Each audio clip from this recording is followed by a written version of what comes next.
अभिमन्यु फिर कहता है, सच सच बता, तूने और बिंदु ने उस रात ग्रेवयार्ड कोठी में यक्षिणी की किस चीज को नुकसान पहुंचाया था जिस कारण उसने तुम पर हमला किया? कायर अपने चेहरे पर से डर छुपाते हुए कहता है, हमने किसी चीज को नुकसान नहीं पहुंचाया था यार, मेरा यकीन कर।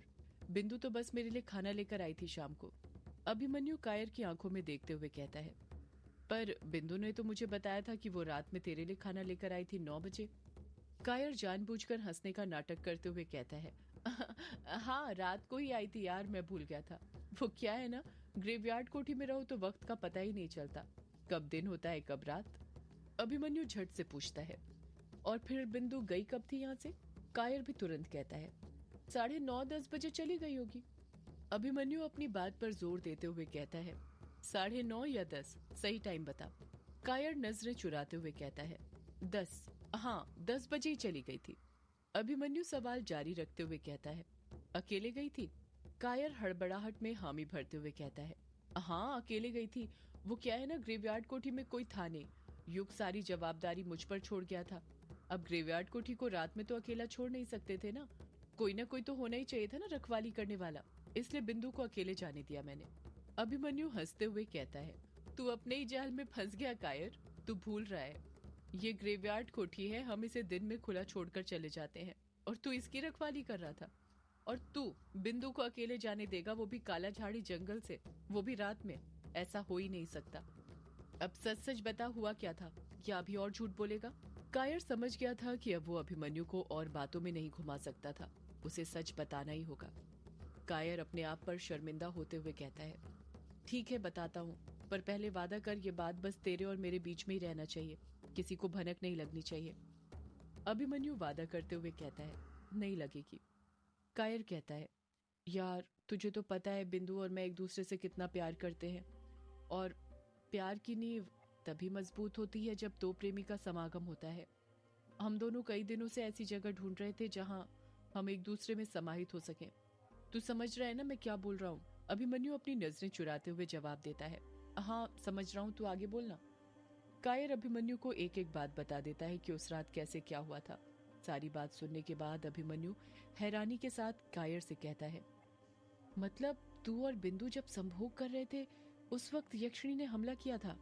कायर मुंह बनाते हुए कहता है, उसने संभोग भी नहीं करने दिया था हमें। उस यक्षिणी ने तो उससे पहले ही बिंदु पर हमला कर दिया था।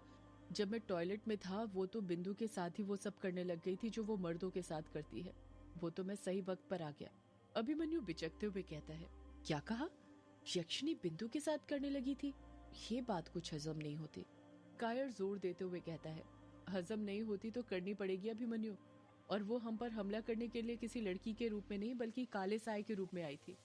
अभिमन्यु धीरे से बड़बड़ाता है, क्या कहा? काला साया? अभिमन्यु मन ही मन सोचता है, एक काला साया तो मेरे पीछे से भी गुजरा था जब मैंने टाइपराइटर को हाथ लगाया था, और उसी के बाद शालिनी वहां पर आ गई थी।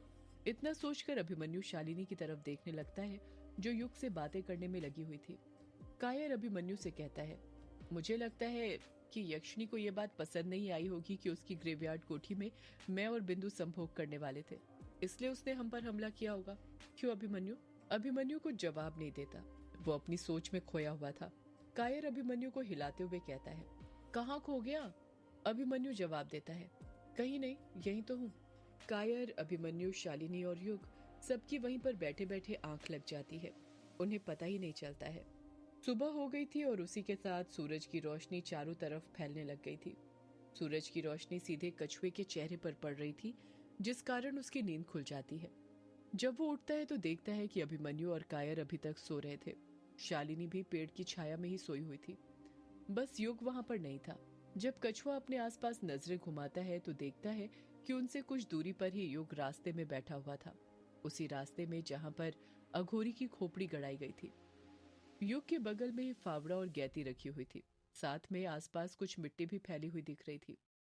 कछुआ युग को आवाज लगाता है, युग, ओ युग, लेकिन युग कुछ जवाब नहीं देता है। ऐसा लग रहा था जैसे युग तक कछुए की आवाज ही नहीं पहुंच रही हो। कछुए के युग को पुकारने के कारण अभिमन्यु और कायर की भी नींद खुल गई थी, साथ में शालिनी की भी। कायर कहता है, क्या हुआ कछुए, क्यों सुबह सुबह गला फाड़ रहा है? कछुआ युग की तरफ इशारा करते हुए कहता है, वो युग को देखना कैसे बीच रास्ते में बैठा है, मैं जब से आवाज दे रहा हूँ लेकिन वो है कि कुछ जवाब ही नहीं दे रहा है। युग को वहां बैठे देख कायर और अभिमन्यु को भी अजीब लगता है, पर शालिनी को देखकर ऐसा लग रहा था जैसे उसे इन चीजों से कोई फर्क ही नहीं पड़ रहा हो। कायर भी युग को आवाज लगाता है, पर युग पलटकर कुछ जवाब नहीं देता है। जब युग कुछ रिस्पॉन्स नहीं करता है तो सब लोग उसके पास जाने लग जाते हैं, और उसके पास पहुंचते ही सब दंग रह जाते हैं। सबके पैरों तले जमीन खिसक गई थी। युग के सामने एक कब्र थी जिस पर एक नरकंकाल रखा हुआ था।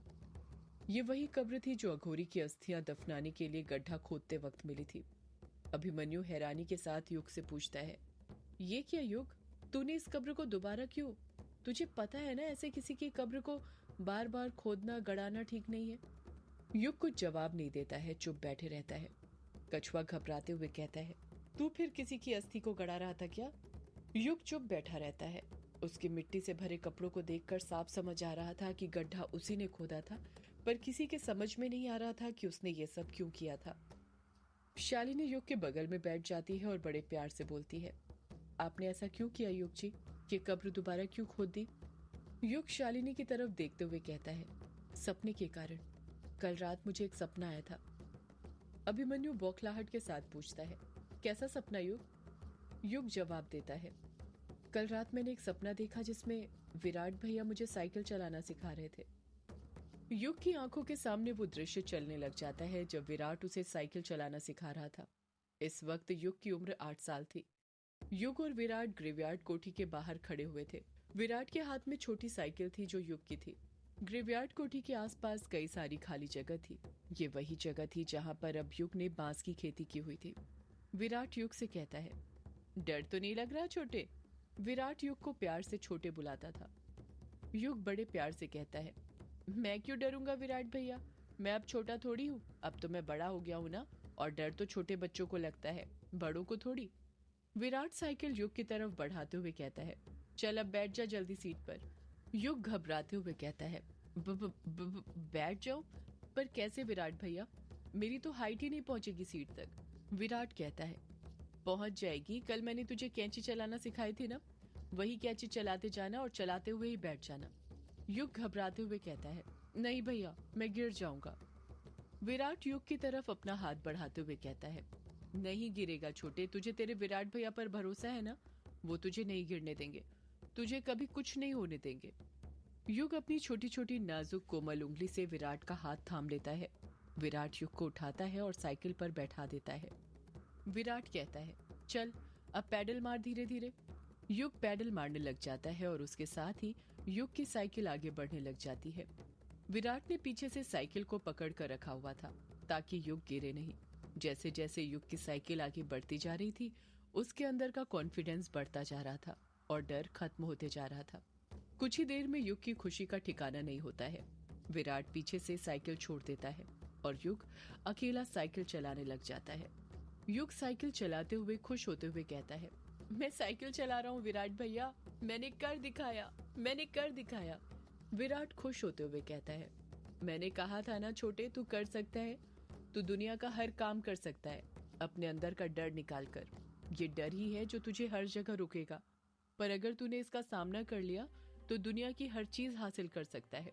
युग को विराट की बात बिल्कुल समझ में नहीं आती है, क्योंकि वो ये बातें समझने के लिए अभी छोटा था, इसलिए वो साइकिल चलाने में मस्त हो गया था। विराट युग को खुश देखकर कहता है, छोटे मजा आ रहा है ना साइकिल चलाने में? युग पैडल जोर से मारते हुए कहता है, हाँ विराट भैया बहुत मजा आ रहा है। विराट आगे कहता है, अब मुझे इसी साइकिल से लेने आना हवेली में, ठीक है ना? विराट के ये बात बोलते ही युग के चेहरे की खुशी अचानक गायब हो जाती है। वो थोड़ा मायूस हो जाता है। विराट ये बात नोटिस कर लेता है और तुरंत युग से पूछता है, क्या हुआ कि तेरा चेहरा क्यों लटक गया एकदम से? युग बच्चा था और बच्चों की यही खासियत होती है कि उनके मन में जो बात होती है वो बिना कुछ सोचे समझे बोल देते हैं, जैसे झूठ बोलना उन्हें आता ही ना हो। युग कहता है, मैं हवेली कैसे आ सकता हूँ? अगर मैं वहां पर आया तो बड़े पापा नाराज होंगे ना? विराट हैरानी के साथ कहता है, बड़े पापा नाराज होंगे पर क्यों? युग तुरंत कहता है, क्योंकि अब हमारे रिश्ते टूट चुके हैं ना, हम अलग हो चुके हैं। युग विराट के आसपास ही गोल चक्कर लगा रहा था। विराट युग की साइकिल अपने हाथ से रोकते हुए हैरानी के साथ उससे पूछता है, ये बात किसने कही तुझे? युग मासूमियत के साथ जवाब देता है, किसी ने नहीं कही। वो मम्मी पापा जब झगड़ा कर रहे थे तो मैंने सुना था।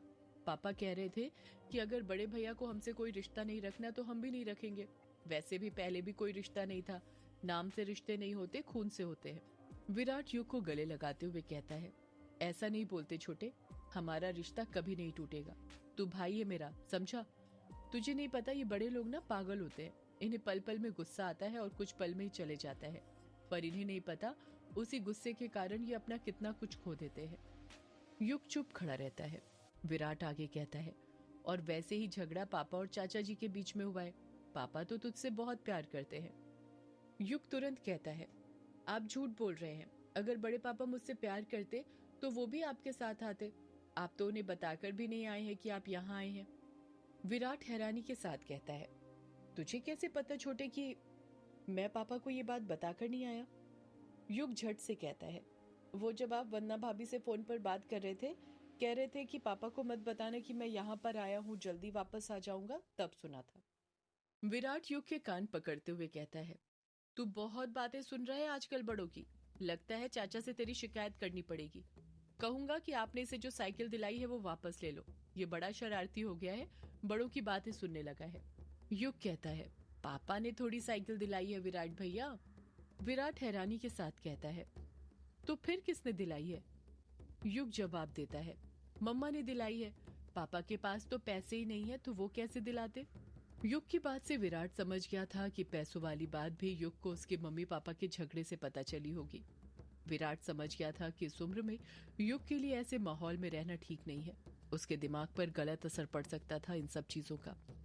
इसलिए वो युग के मम्मी पापा अनुराग और चित्रा से बात करने का मन बना लेता है। विराट पूछता है, चाचा चाची अंदर ही है ना छोटे?